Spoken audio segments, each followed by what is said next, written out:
வாழ்க வளமுடன். இன்று சிறு சிந்தனையாக எண்ணம் பற்றி சிந்திக்க இருக்கின்றோம். எண்ணம் என்றால் என்ன? எண்ணம் என்பது அனுபவங்களின் தொகுப்பாகும். அனுபவம் என்பது என்ஜாய்மெண்ட், அதாவது ஒரு இனிப்பை உண்கின்றோம், அந்த நேரத்தில் அந்த இனிப்பு எப்படி இருந்தது என்று கேட்டால் மிக சுவையாக இருந்தது என்று சொல்லும் பொழுது அதுவே அனுபோகம் என்று சொல்கிறோம். அதுவே சிறிது நேரம் கழித்து அந்த இனிப்பு எப்படி இருந்தது என்று திரும்பவும் கேட்டால் மிக சுவையாக நான் ஆழ்ந்து உண்டேன், சுவைத்து உண்டேன் என்று சொல்கின்றோம். அதுவே எக்ஸ்பீரியன்ஸ். ஸோ அனுபவங்களின் தொகுப்பே எண்ணம் என்று அருட்தந்தையவர்கள் நமக்கு ஒரு தெளிவான விளக்கத்தை கூறுகிறார்கள். எண்ணம் நமக்குள் எப்படி தோன்றுகின்றது? உயிர் சக்தி புலன்கள் மூலம் பிற இயக்கங்களோடு தொடர்பு கொள்ளும் பொழுது தனது நிலையில் எழுச்சி அடைந்து தனது உடல் இயக்கத்திற்கும் தொடர்பு கொள்ளும் பொருட்களுக்கும் அல்லது நிகழ்ச்சிக்கும் இடையே உள்ள வேறுபாடுகளை அழுத்தமாக, ஒளியாக, சுவையாக, மனமாக உணர்கின்றது. இந்த உணர்ச்சிகளை காலம், தூரம், பருமன், வேகம் என்ற 4 வகையால் கணிக்கிறது. இந்த கணிப்பு தான் எண்ணுதல் என்று சொல்கின்றோம். இதனையே எண்ணம் என்று சொல்கின்றோம். மனம் இயங்கிக் கொண்டேதான் இருக்கும். அதுதான் அதனுடைய இயல்பு, அதுதான் அதனுடைய தன்மையும் கூட, அதுதான் இயற்கையும் கூட. எனவே மனதிலிருந்து தான் எண்ணங்கள் தோன்றுகின்றது. மனம் என்பது எண்ணங்களுடைய ஒரு கொத்து. அதாவது பல மரங்கள் சேர்ந்தால் எப்படி ஒரு தோப்பாகின்றதோ பல எண்ணங்கள் சேர்ந்ததே மனம். எண்ணங்கள் பிறந்து கொண்டுதான் இருக்கும். ஒன்றின் பின் ஒன்றாக பிறந்து வளர்ந்து மற்றொன்றுக்கு தன் இடத்தை கொடுத்துவிட்டு சென்று கொண்டுதான் இருக்கும். இந்த இயற்கை விதியை உணர்ந்து விழிப்புடன் இருந்தால் அதுவே உயர்வாகும்.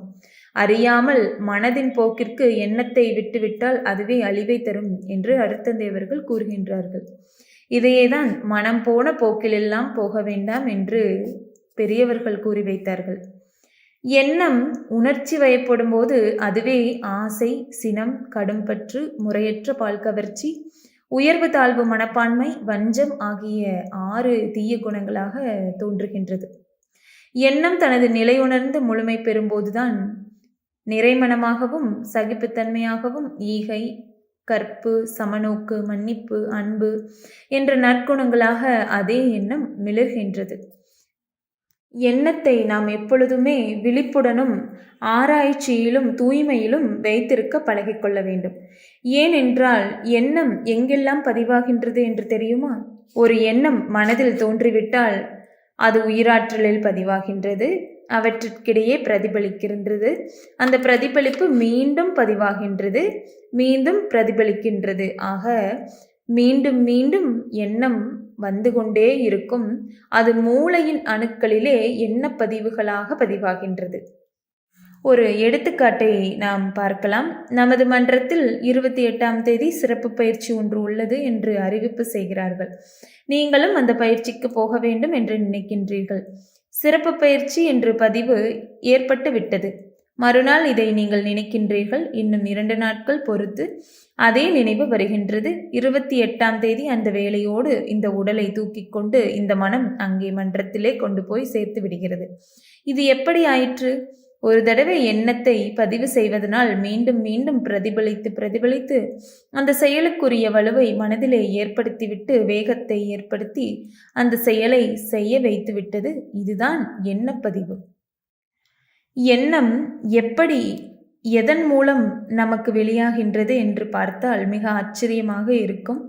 எந்த எண்ணம் கொண்டாலும் ஒரு தடவை அது மூளையின் செல்களிலே பதிந்து விட்டதென்றால் மீண்டும் மீண்டும் உயிர் சக்தி அந்த இடத்திலே தட்டி அந்த பதிவுகளாக பிரதிபலிக்க செய்துவிடும். அப்பொழுது அதே எண்ணங்கள் தோன்றும், அதே செயல்கள் செய்ய முனைகிறோம். இது மூளையிலே எண்ணப்பதிவுகளாக பதிவாகின்றது. இதே போன்று மூளைகள் மட்டும் இல்லாமல் கருமையத்திலும் வித்துவிலும் பதிவாகின்றது. எண்ணப்பதிவுகள், செயல்பதிவுகள் இரண்டுமே சென்று ஒன்று கூடி கருவமைப்பிலே வித்தணுக்களிலே பதிவாகின்றது. அந்த சந்ததிகளுக்கு கூட, அடுத்த சந்ததிகளுக்கு கூட அது சென்றடைகிறது. பெற்றோர்களுடைய குணாதிசயங்கள் எல்லாம் தொடர்வதை இதைத்தான் நாம் என்று உணர்ந்து கொள்ள வேண்டும். இதுவே கருவமைப்பு பதிவாகும்.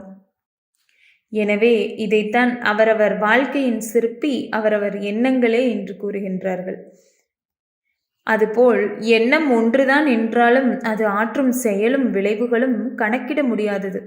எண்ணத்தின் விளைவறியாது எண்ணி எண்ணி அது விளைவாகி செயலாக மலரும்போது அவற்றை தாங்க முடியாமல் மனம் திணறுகின்றது. எனவே எண்ணத்தை எப்படி நாம் ஆராய்ச்சியிலும் தூய்மையிலும் வைத்துக்கொள்வது? அதற்குத்தான் அருட்தந்தையவர்கள் நமக்கு எண்ணம் ஆராய்தல் பயிற்சியை வடிவமைத்து கொடுத்துள்ளார்கள். எண்ணத்தை ஆராய வேண்டும் என்றால் எண்ணத்தால் தான் அது ஆராய முடியும். எண்ணத்திற்கு காவலாக எண்ணத்தையே தான் வைக்க வேண்டும். எண்ணத்திற்கு நீதிபதியாக கூட எண்ணத்தை தான் நியமிக்க வேண்டும். ஏனென்றால் வேறு ஒருவரும் கிடையாது. வேறு யாராலும் இக்காரியங்களை செய்யவே முடியாது. ஒருவரது எண்ணத்தை அறிந்து கொள்ள அவருடைய எண்ணத்தை தவிர வேறு யாராலும் முடியாது. இதைத்தான் அருட்தந்தையவர்கள் எண்ணத்தை எண்ணத்தால் எண்ணி எண்ணி எண்ணத்தின் இருப்பிடமும் இயல்பும் கண்டு எண்ணத்தை எண்ணத்தில் நிலைக்கச் செய்தால் எண்ணமே பழக்கத்தால் தெளிந்து போகும். எண்ணமது எழும்போதே இது ஏன் என்று எண்ணத்தால் ஆராய்ந்தால் சுலபமாக எண்ணத்தின் காரணமும் விளைவும் காணும். எழும் எண்ணம் யாவும் நற்பயனாய் மாறும். எழும் எண்ணம் யாவும் நற்பயனாய் மாறும். எழும் எண்ணம் யாவும் நற்பயனாய் மாறும். ஒரு தீய எண்ணம் நமக்குள் எழுகின்றது என்றால் அந்த எண்ணத்தை நாம் எப்படி கண்காணிப்பது? இன்னொரு நல்ல எண்ணத்தின் மூலமே அதை நாம் கண்காணிக்க முடியும், மாற்றி அமைக்கவும் முடியும். நமக்குள் ஒரு தீய எண்ணம் எழும்பொழுது இந்த தீய எண்ணம் எனக்குள் ஏன் எழுகின்றது என்று நாம் ஆராய்ச்சிக்கு உட்படுத்த வேண்டும்.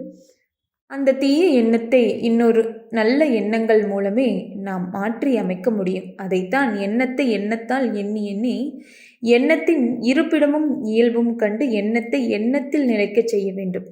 ஒரு தீய எண்ணத்தை மாற்றியமைக்க ஒரு நல்ல எண்ணத்தையே நிலைக்க செய்தல் வேண்டும்.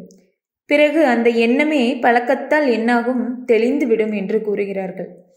எண்ணம் அது எழும்பொழுதே இந்த எண்ணம் எனக்குள் ஏன் எழுகின்றது என்று நாம் ஆராய்ச்சிக்கு செல்ல வேண்டும். அப்படி ஆராய்ந்தால் அது சுலபமாக அதனுடைய காரணமும் விளைவும் நமக்கு புரிதலாகிவிடும். பிறகு நமக்கு எழும் எண்ணங்கள் அனைத்துமே நற்பயனாகவும் மற்றவர்களுக்கும் பயனாகவும் இந்த சமுதாயத்திற்கும் பயனடையத்தக்கதாகவும் நமக்கு தோன்றும் என்று கூறுகிறார்கள் இப்பாடலின் மூலம். எனவே எண்ணத்தை அடக்க முயன்றால் அது அலையும், அறிய முயன்றால்தான் அது அடங்கும் என்று கூறுகிறார் அருட்தந்தை விதாத்ரி மகரிஷி அவர்கள்.